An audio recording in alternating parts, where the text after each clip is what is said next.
Hello, everyone. This is James with the Unity of Greenville. Happy to be with you today. Share with you. This is our metaphysics class. And today we're going to be talking about the subject of grief. My wife, Leah, spoke Sunday morning in our Unity community, and she shared a little bit about grief. And so I'm going to kind of dig into some of the finer points that she spoke about and talk about it a little bit because I think it's something that's really important to understand. We've just come out, or we're in the process of coming out of a pandemic. It's still around. We all know that. But there's been a lot of trauma because of that, a lot of anxiety. And it has caused people to be a little more anxious than they normally are. Here's the thing. Have you experienced a lot of change in your life? You know that change is necessary. It's part of our evolution. If you think about a spiral, we are all spiraling upward in our spirituality. But one of the things that can hold us down, keep us from ascending, spiritually speaking, metaphorically speaking, is the idea of grief. And so, anytime that you experience change in your life, change is a type of death. Every change is a type of death. A death to the old way of living or being. But change is normal. Change is natural. It is a dying to the old. It's one of the defining characteristics of growth, emotionally, spiritually, in every way. You know, if you're alive, then you want to grow. Because if you're not growing, then what are you doing? Maybe you're, receding. Maybe you're going backwards. So to live is to grow is to change, and to change is to die to the old. Jesus mentioned to his disciples, unless a grain of wheat falls to the earth and dies, it remains alone. But if it dies, it bears much fruit. Now, the Apostle Paul, who was no stranger to change or unexpected change, he wrote to one of the churches and he said, I die daily. So what did he mean by that? Well, every time we make a change in our life, there's something old, an old pattern, an old thought, an old way of being that we are letting go of, that no longer serves us. And it becomes a part of the past. The idea is to be able to move on from in those changes, because we want our change to be a total change, a complete change, so that we're not still carrying the baggage of the past. Richard Bromett, the author of Finding Yourself in Transition, a Unity minister, author, he talks about how that some of the things that we lost during the pandemic were our daily routine. Some people lost their job. Some people lost their social network, rites of passage, and possibly some would have lost a loved one. So right now, there's a significant increase in web searches using the terms fear and anxiety. People are fearful. People are anxious. And they're wanting to help themselves with that. And people are saying, and I've said, when things get back to normal, then we'll be able to do this and that. Well, the truth of it is, things never really go back to anywhere because there's nowhere to go back to. Because life constantly and consistently it moves forward. There's always forward motion in life. Because if you plant a tomato plant, and once it yields its fruit, then it served its purpose. And so collectively, the world before the pandemic is gone. It's no longer going to be that way. Well, it was going to change anyway, but because of the way that the change came about, folks are still kind of clinging to certain things and certain ideas, not realizing that there's no way to go back to life for the coronavirus. We have no choice but to accept the truth of the isness of life. I always like to say to people that isness is our business. It is that which shows up in our life right now that we need to focus on, and that we can love our way forward. Because really, life is not about the structures that we have. Life is really more about your internal state of well-being. How does it feel to you? How are you feeling on the inside? And so when you can align yourself with true principles and you align yourself with good, positive feelings, then you will have a better experience in the outward world. Now, in the Hebrew tradition, they talk about something called the Sabbath. And literally it means the one day we don't turn one thing into another. Can you imagine having a day through the week, one day, where you just totally let everything else go and you just live and appreciate and enjoy your life all day long? I'm surprised and shocked sometimes to hear that people say they don't love their life. They're not having any fun. They're not enjoying what they're doing. They're not enjoying their experience because in a bigger, larger sense, we talk a lot about self-responsibility. You have to choose to make life fun. You have to choose to enjoy life, And so one day a week, being still, and stop all of the movements, stop all the activities, and just chill, right? Some people call it chillaxing, relaxing and chilling. So, in one sense, it's like the whole world was kind of put into a global Sabbath.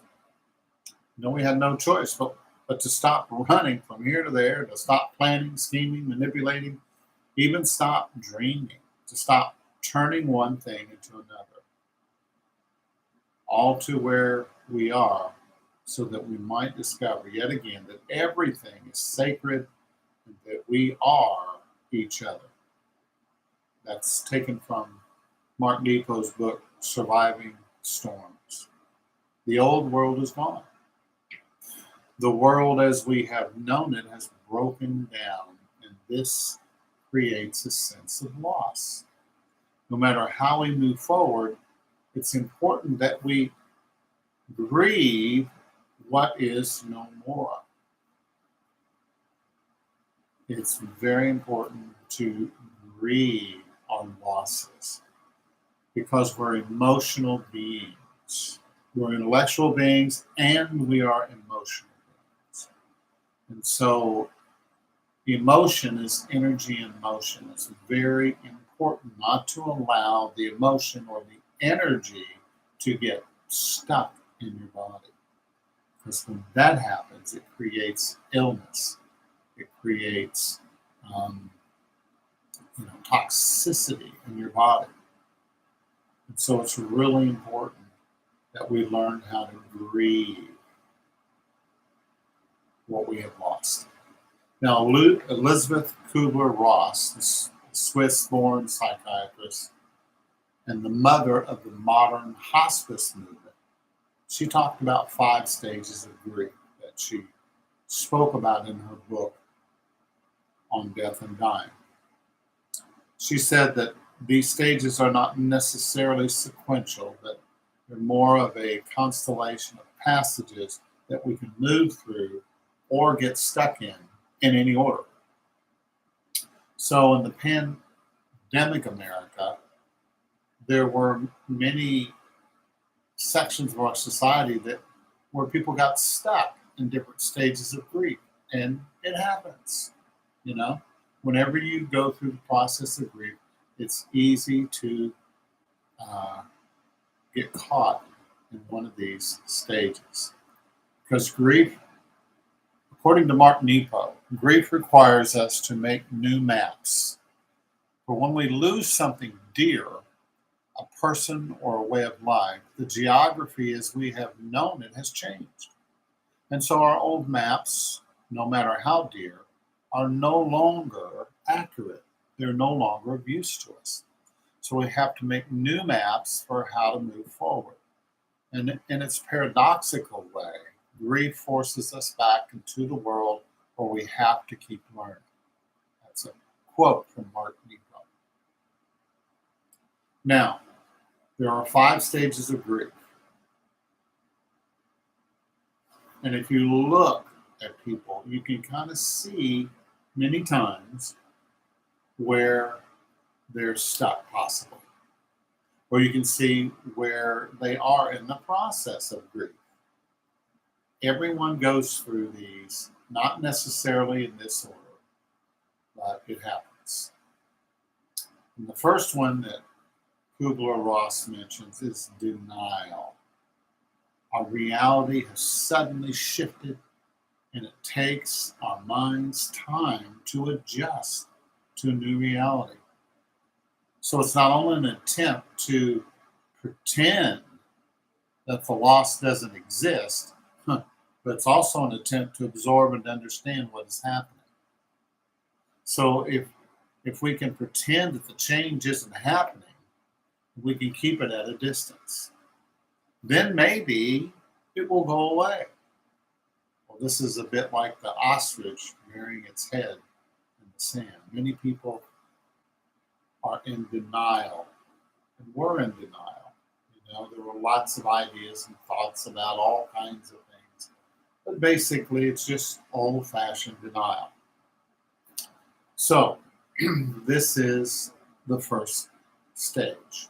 The second stage is anger.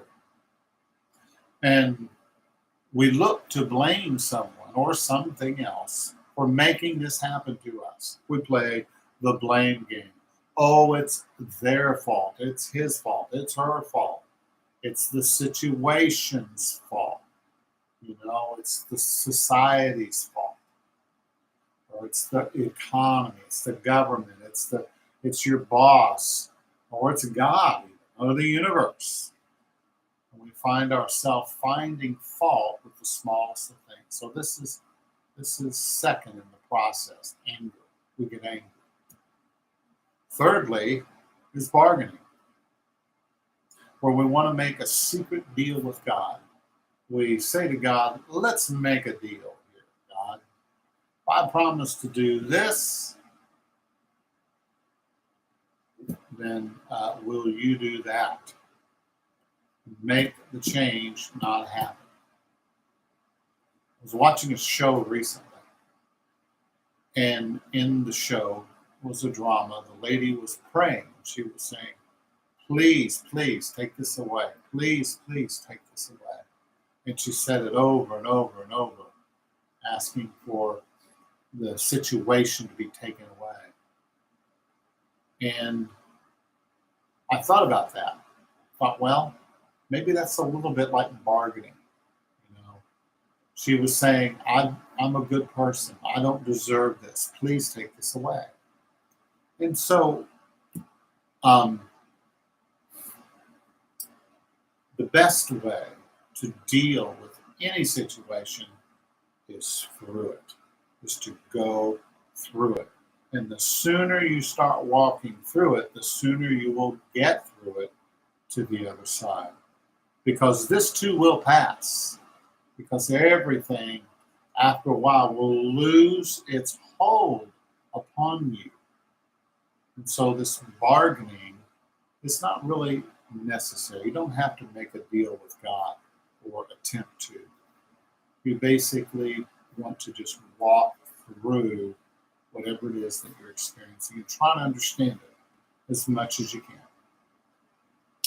The fourth stage is depression. If the bargaining doesn't work, then the reality of the change sets in, and we start to feel demotivated and uncertain about the future. And so we get depressed. We become sad because we feel like the universe is against us, that God is against us, that the world is against us, and there's nothing we can do about it. And that is depression. Depression basically is a deep, is a suppression of feelings and emotion. It's a lack of feeling. The best thing you can ever do is to feel your feelings, the good ones and the ones that don't feel good. Because the sooner you can feel them, the sooner that they can move through you. That's emotion or energy in motion. That you put the energy in motion so that it can go through you rather than get stuck in. Of course, the fifth stage is acceptance. And this is the understanding that, well, it's going to be okay. And through acceptance, you take ownership of your feelings. You take ownership of your experience. And once you do that, then you can do something about it. It is what it is until you take possession of it and you use it and you change it. And your creativity can come forward in these moments. It can cause you to explore, to look at new possibilities, look at new opportunities. And that's so important. Many times when one door closes, people will spend a lot of time looking at the closed door, standing at the closed door and wondering why they can't go back there, wondering why they can't get in. Well, the door has closed. And once the door closes, then you need to turn yourself around and begin to move in a new direction, look for new possibilities, new opportunities, look for new doors to open for you. If you're just looking at the closed door, you'll miss the opportunities when they show up. Now, you may not be happy about the closed doors, and that's fine. That's all part of the feeling your feelings. But change is here. Because whenever one cycle comes to a close, there's always the beginning of a new cycle. And once you can open yourself up to that new cycle, to that new door, to that new opportunity, to the new possibility, then things can begin moving along. And moving between these stages is perfectly normal. Anger, depression are two of the stages that are very easy to get stuck in. It's easy to just become angry and bitter and just stay in that. And of course, anger and depression sometimes go hand in hand. People, they're angry one moment and then they're depressed and sad in the next moment. And so it's easy to vacillate between those two. And you may find yourself doing that. But once you realize that you can acknowledge your anger and you can sit with your depression and rechannel those energies in a new direction and say, okay, the door is closed. That cycle's over. That season is done with. It's time for me to move on. And once you decide to move on, the whole universe will work together with you to aid you into the direction that you maybe need or want to go in. Now, Kubler-Ross said that hope was an important part of going through these stages. And I like the idea of hope. Now, I know sometimes some people will poo-poo hope. They say, well, hope is not as good as faith. Faith is better than hope. Well, true. But hope is important because hope is that belief, that expectation that maybe something can change, that maybe something can happen, maybe something new can come along. And it's good to always have hopes. You never want to dash someone's hope for something new and different. Now, there are 5 action steps for grief that I want to talk to you about. Someone said, time does not heal all wounds. It's what you do with the time that heals. And I like that. So, like any other aspect of life, grieving is an active working process. It's not passive. You have to actually engage with your grief. And of course, if you feel any of these, feelings, then you are engaging. And it's perfectly, totally natural to be angry. It's okay to be mad. It's okay to be upset. It's okay to feel stuck. It's okay to be depressed. You don't want to judge yourself because you're going through these things. So the first thing, as I've said, is feeling your feelings. Lean into the suckiness. The avoidance and the denial actually put you on a slower track to moving forward. Once you feel your feelings, then the energy will begin to change and will begin to take you through. It's important to practice self-compassion. Beating yourself up doesn't move you forward. It just leaves you feeling inadequate, unworthy, shameful, and guilty. So treat yourself with compassion because that has real power. There was an experiment where people were asked to recall a failure or humiliating experience.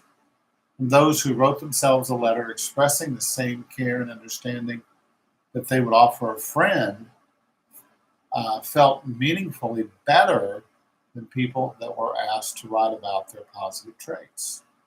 So sometimes, the way you feel about yourself is more important than almost anything else.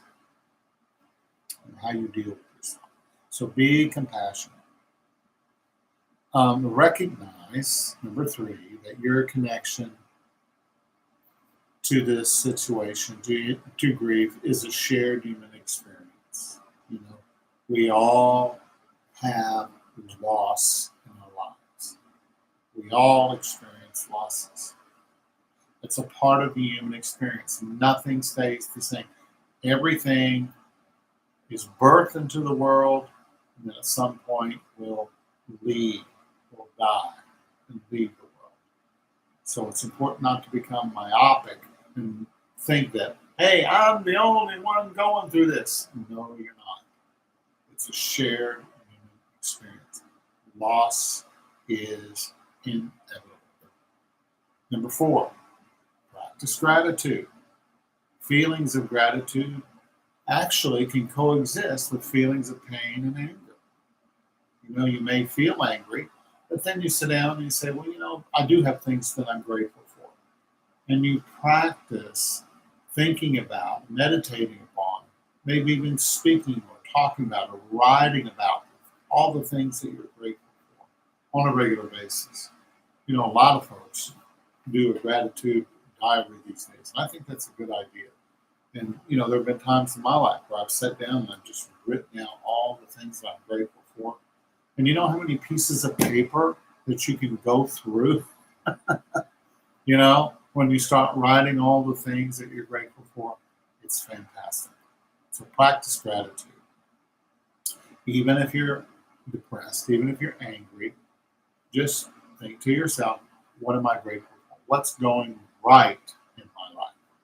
And you find that the more you can focus on what's going well, what's going right, it will help to pull you out of those negative feelings. Number 5, build a meaningful new normal. Everything is a catalyst for transformation. So, what was the pandemic trying to teach us? What was it trying to open us up to? You know, well, maybe to let go of some things that really weren't serving us anyway. Maybe we gained some space from the toxic people in our lives. Maybe some people fell away. And I know that's happened in my own life. It's happened in our spiritual community. People that have, that have fallen off. And some of those people, we have great relationships with. But there may be some people in your life that were toxic and they no longer are in your life. Well, you can count that as a blessing, really. Maybe the pandemic shifted your perspective. Maybe you gained a new appreciation for life, a new appreciation for why you're here. What's really important? What is really important? I think it's Oprah Winfrey who's always talking about, what is it that's most important in my life now? What is most meaningful? And I think that's a good thing to do. Life is divine, all of it. There's more going on than what you can see, than what you can be aware of. There was a beautiful poem that was written by James Dillett Freeman, who was a Hindi poet. Now, this beautiful poem was actually, a copy of it was taken to the moon and left there. And here it is. I want to read it to you. This poem is out of this world. Here's how James put it together. He says, "Do you need me? I am there. You cannot see me, yet I am the light you see by. You cannot hear me, yet I speak through your voice. You cannot feel me, yet I am the power at work in your hands. I am at work, though you do not understand my ways. I am at work, though you do not recognize my works. I am not strange visions. I am not mysteries. Only in absolute stillness, beyond the self, can you know me as I am, and then but as a feeling and a faith. Yet I am there. Yet I hear. Yet I answer. When you need me, I am there. Even if you deny me, I am there. Even when you feel most alone, I am there. Even in your fears, I am there. Even in your pain, I am there. I'm there when you pray and when you do not pray. I'm in you and you are in me. Only in your mind can you feel separate from me. For only in your mind are the mists of yours and mine. Yet only with your mind can you know me and experience me. Empty your heart of fears. When you get yourself out of the way, I am there. You can of yourself do nothing, but I can do all. And I am in all. Though you may not see the good, good is there, for I am there. I am there because I have to be, because I am. Only in me does the world have meaning. Only out of me does the world take form. Only because of me does the world go forward. I am the law on which the movement of the stars and the growth of living cells are founded. I am the love that is the law's fulfilling. I am assurance. I am peace. I am oneness. I am the law that you can live by. I'm the love that you can cling to. I am your assurance. I am your peace. I am one with you. I am. Though you fail to find me, I do not fail you. Though your faith in me is unsure, my faith in you never wavers. Because I know you, because I love you, beloved, I am there. Beautiful poem, beautiful words. Take them to heart. Allow them to open you up a little bit. Maybe you've been grieving and not realizing that that's what it really was. You're going to get through it. You're going to make it. You're going to come out the other side. You're going to see new doors opening. Do you believe that? Open yourself up to that. Thank you for listening tonight. I appreciate it. I'll be back Thursday at 10:30 to share some more practical spirituality with the Heavenly Prayer. God bless. We'll talk to you soon.